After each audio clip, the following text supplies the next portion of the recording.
येथे घडामोडींचा आढावा पाहण्यासाठी नक्की पहा SB न्यूज चॅनल। श्री क्षेत्र नृसिंहवाडीतील श्री दत्तात्रयाच्या पादुका असलेल्या मुख्य मंदिरात पुराचं पाणी गेल्यानंतर दक्षिण द्वार सोहळा होतो।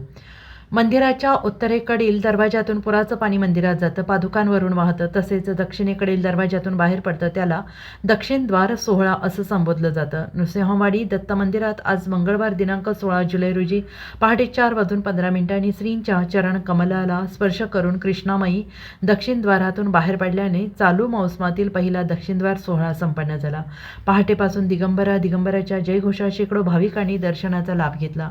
कृष्णेचं पाणी सोमवारी मंदिराच्या सभामंडपात आलेलं होतं, मात्र पाणी संथ गतीनं वाढत असल्याने दक्षिण द्वार सोहळा केव्हा होणार याकडे भाविकांचं लक्ष लागलं होतं। पहाटे दक्षिण द्वार संपन्न झाल्याने भाविकांनी मोठी गर्दी केली। दरम्यान श्रींची उत्सव मूर्ती दर्शनासाठी परमपूज्य श्री नारायण स्वामी यांच्या मंदिरात ठेवण्यात आली आहे। पंचगंगा आणि कृष्णा नदीच्या पाणी पातळीत वाढ होत असल्याने येथे कोणताही अनुचित प्रकार घडू नये यासाठी मंदिरात पोलीस बंदोबस्त आणि लाईफ गार्ड तैनात करण्यात आले आहेत। SB न्यूजसाठी बोरगावहून मुख्य संपादक शिवाजी भुरे।